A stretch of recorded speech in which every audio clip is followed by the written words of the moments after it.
You have heard about the ancient Silk Road, which connected China via a long trade route to Europe. It was an exchange of silk, porcelain, book printing, but more important than the goods was the exchange of technologies. The ancient Silk Road brought enormous economic benefits to all the countries participating. But it also was an exchange of ideas and beautiful cultures.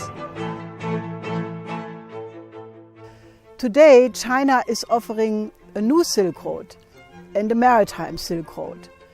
And already more than 60 countries are cooperating. China has made an economic miracle in the last 30 years, which brought a development which most industrial countries needed 150 to 200 years for. And now China is offering that same model for every country which wants to cooperate with that perspective. The new Silk Road is based on a win-win perspective. That is, that each country which participates in it has equal economic, cultural and political benefits. It is a true idea to overcome geopolitics, that evil which caused 2 world wars in the 20th century.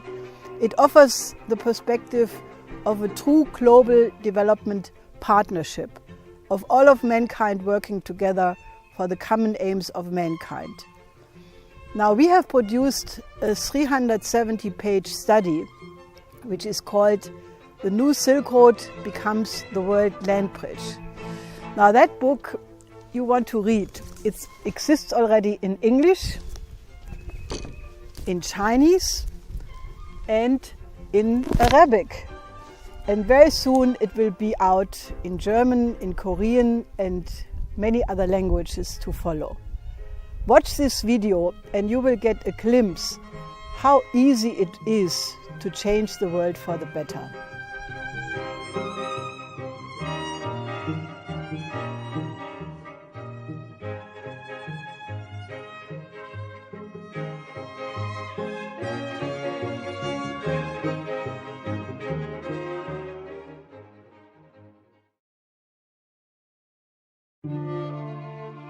When Helga LaRouche traveled to China in 1996 with a proposal for what she and her husband Lyndon LaRouche called the Eurasian Land Bridge, she arrived with a forecast that if the nations of Europe and Eurasia failed to economically integrate the disparate regions of the continent, powerful political and economic forces, in order to preserve their post-World War II hegemony, would exploit the weaknesses of these underdeveloped regions and destabilize the major continental powers, in particular Russia and China. 20 years later, in a world where systemic economic crises and proxy warfare have become the new normal, it is not hyperbole to say that we are, as a planet, at the end of that post-World War II paradigm. Now, a handful of world leaders are proposing a change of course, and in doing so are fundamentally challenging the underlying axioms which have shaped the last century of global economic policy. Is it in a nation's interest to be the global hegemon on the planet? If a nation's or group of nations' defense policy creates a less secure planet, is it really effective? In what economic interest is it that entire populations and their continents remain malnourished and underdeveloped? Chinese President Xi Jinping's proposal for win-win cooperation on the One Belt, One Road initiative is an offer to change this paradigm, making an offer to all nations, friend and foe, to recognize that it is in each other's vital interests that every nation develop economically, culturally, and spiritually. And while the majority of the world's population has signaled their readiness to commit to a new win-win paradigm, the Chinese have no illusions about the implications of calling for a new global economic order. In the 3 years since Xi Jinping first announced the Eurasian Land Bridge Belt and Road Strategy at Nazarbayev University, China has made significant progress bringing European nations on board. However, while rebuilding these land and sea trade routes across Eurasia will dramatically improve the global economy, the initiative is not yet a global one. Significant geopolitical hurdles remain. For a true win-win global paradigm, the transatlantic region must recognize their inherent interests in this new economic order. But what will it take for these nations to see partners where it now only sees adversaries? Who in the West shares a vision of the common aims of mankind? Those answers and more can be found in the EIR Special Report, The New Silk Road Becomes the World Land Bridge. Let us take a tour of the World Land Bridge and see what a truly global win-win paradigm can look like.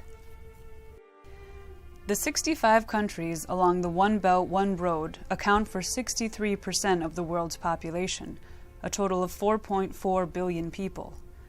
But their output makes up only 29% of total world output. Similarly, China's GDP has exceeded half of the total GDP of all these One Belt, One Road countries, which means that if coordinated properly, the economic engine of the Chinese economy will unlock the potential lying underutilized along the One Belt, One Road route.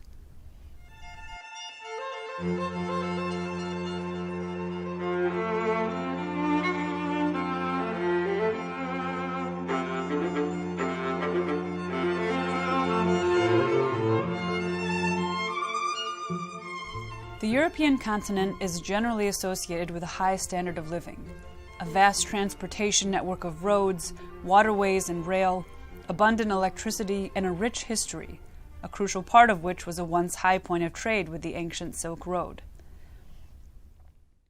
But at what expense did Europe achieve and maintain this standard of living? And at what cost will it defend it? Has Europe and their allies' economic hegemony undermined the security of others, and by doing so, now compromised their own? The migration of over 1 million refugees from the Middle East and North Africa into Europe today demonstrates unarguably that the answer is yes. And while the conditions these refugees are fleeing are rapidly deteriorating, so too are the conditions in Europe. Since the end of the Cold War, Europe's loyalty to the City of London and Wall Street has sabotaged its own ability to sustain its standard of living. Today, Europe suffers from soaring youth unemployment and a chronic debt and austerity crisis, all of which is giving rise to extremist political organizations and cracking the facade of European unification. As China is currently demonstrating with its One Belt, One Road initiative, one of the greatest investments a country can make for its own security and prosperity is securing the stability and advancement of its neighbors. Such is also the case for Europe. The greatest improvement for Europe will be the coordinated development of Africa and the Middle East with the European continent.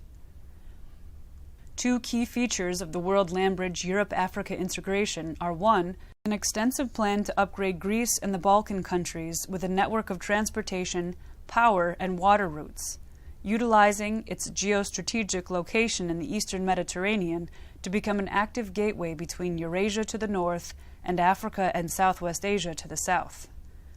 Second, completing the missing link between the two continents at the Strait of Gibraltar with a 25-mile tunnel connecting Spain and Morocco. Here, Spain, already a leader in high-speed rail, will no longer be at the edge of Europe, but will become a hub for a multitude of cultures and economic exchange.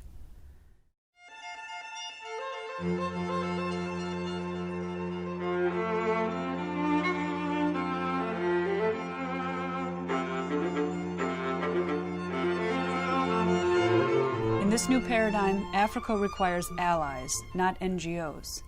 They want access to abundant, cheap electricity, not appropriate technology.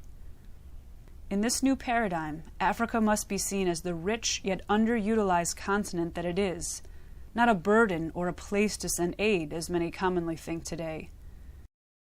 The vast potential of the continent can be unlocked with a few key projects. First, the Transaqua project.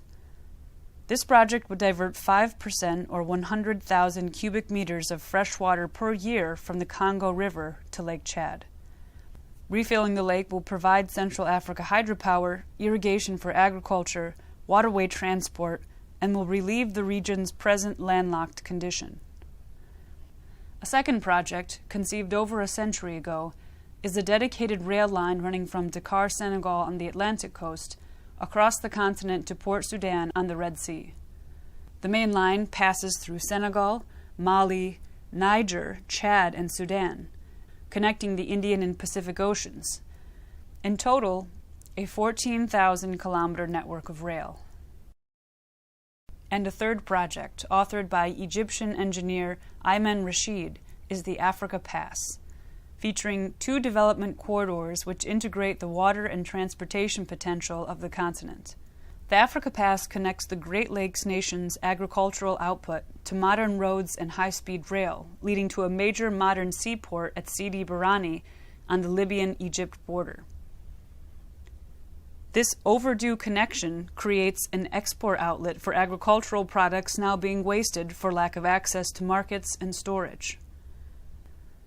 The Africa Pass also outlines a 3,800-kilometer irrigation canal extending from the highlands and eastern Congo northward through the Central African Republic, South and North Sudan, and into Egypt to fill the Qatar Depression west of Cairo. The success and advancement of Egypt is not only key for Africa, but also for the Middle East. These 2 regions of the world have suffered the greatest under the current paradigm, and they have the most to benefit from a new one.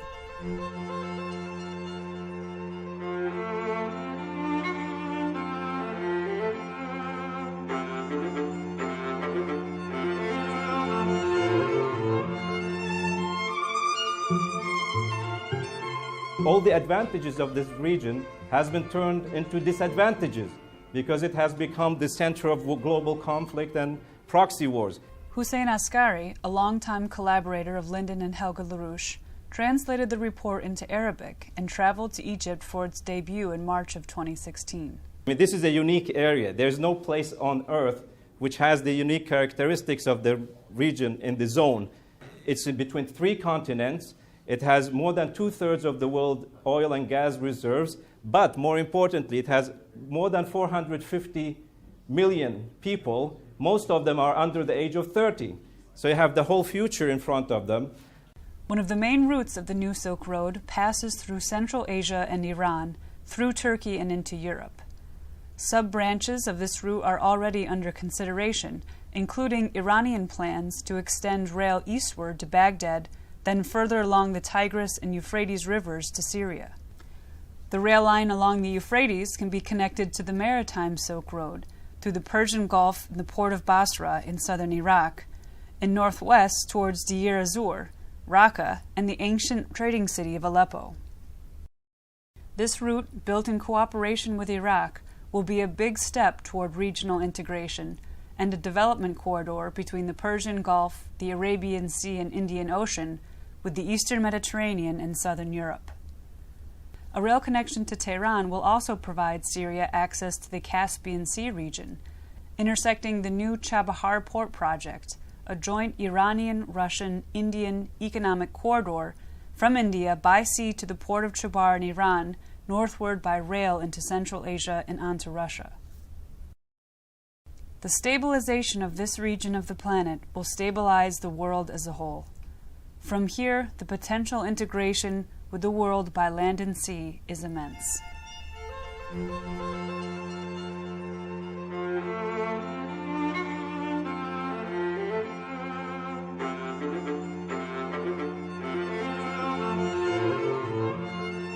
Putting its own win-win cooperation to the test, China is proposing real development, not simply aid, to its southern neighbors in Southeast Asia.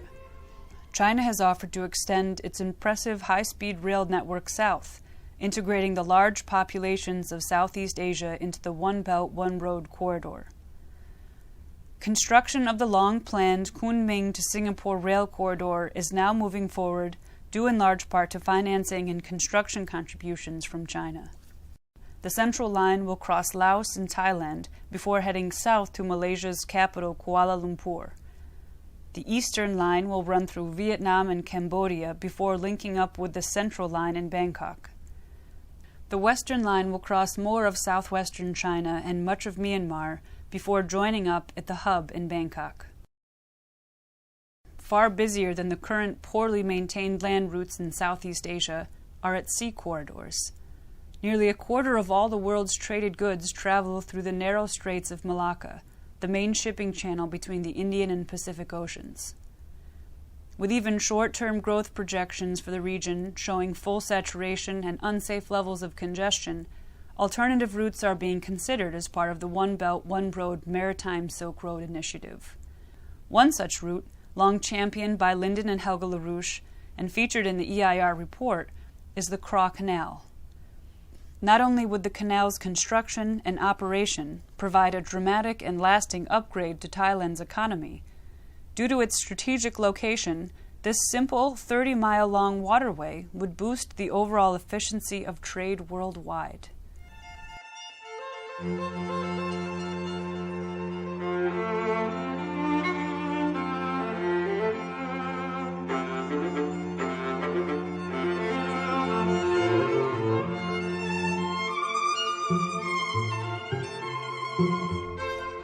As part of the transatlantic, the United States is also associated with a high standard of living.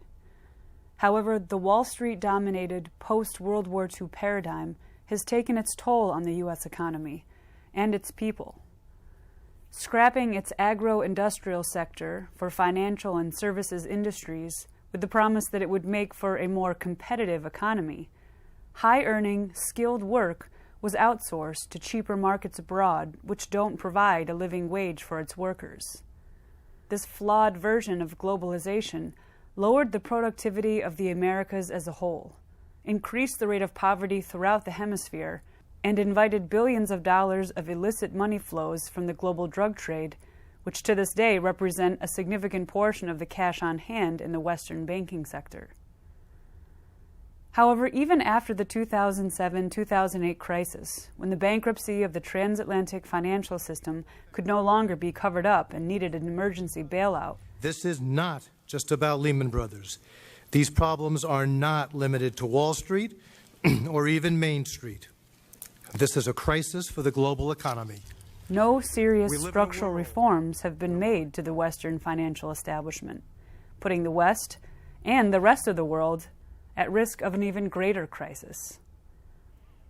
No wonder that in recent years, China, Russia, and other emerging economies have begun to create new international financial institutions based on a concept of win-win relations among nations and created to facilitate economic development and trade for all participants instead of preserving the hegemony of some. Instead of the exclusivity of U.S. trade agreements like the Trans-Pacific Partnership, China has extended an invitation to the U.S. and the rest of the Americas to join them in establishing a new era of global economic development. I stated very clearly to President Obama that China will be firmly committed to the path of peaceful development, and China will be firm in deepening reform and opening up the country wide. But can the U.S. envision a world where it is no longer the sole superpower and instead shares that responsibility with other nations? And will work hard to push forward the noble cause of peace and development for all mankind. The potential for U.S. participation in the New Silk Road program is immense. One key project featured in EIR's New Silk Road report is finally connecting the Eurasian continent with North America at the Bering Strait. A Bering Strait link provides the needed symmetry to make the One Belt, One Road strategy a global one, and would transform the two continents the same way the ancient Silk Road opened up Europe to Asia. Imagine boarding a magnetically levitated train in downtown Paris or Berlin, traveling 250 miles per hour across the steppes of Siberia, through a tunnel below the Bering Strait, emerging on the other side in Alaska on your way to Manhattan. Layered with the freight and passenger rail line running north-south from Alaska to the lower 48 states from Eurasia, is the construction of the long-awaited North American Water and Power Alliance, an Apollo-era continental water management system that takes freshwater runoff from Alaska and Canada and diverts it southward for use in the arid southwest United States. And while the average American will tell you these projects are impossible, the average Chinese today is building them. In the last decade, China, comparable in size to the United States, has constructed over 11,000 miles of high-speed rail and seeks to triple that number by 2020. Similarly, China's Three Gorges Dam and Southwater North projects are some of the greatest water infrastructure endeavors ever undertaken. In the new win-win paradigm, big infrastructure investment is the new normal, everywhere. Inspired by the Suez Canal project recently completed in Egypt and the promise of maritime integration with the new paradigm One Belt, One Road and BRICS nations, another project featured in the World Land Bridge Report is now underway. The Nicaraguan government has won an uphill battle to build a 173-mile interoceanic canal across its country, creating a passageway for some of the world's largest shipping vessels, which currently cannot pass through the Panama Canal.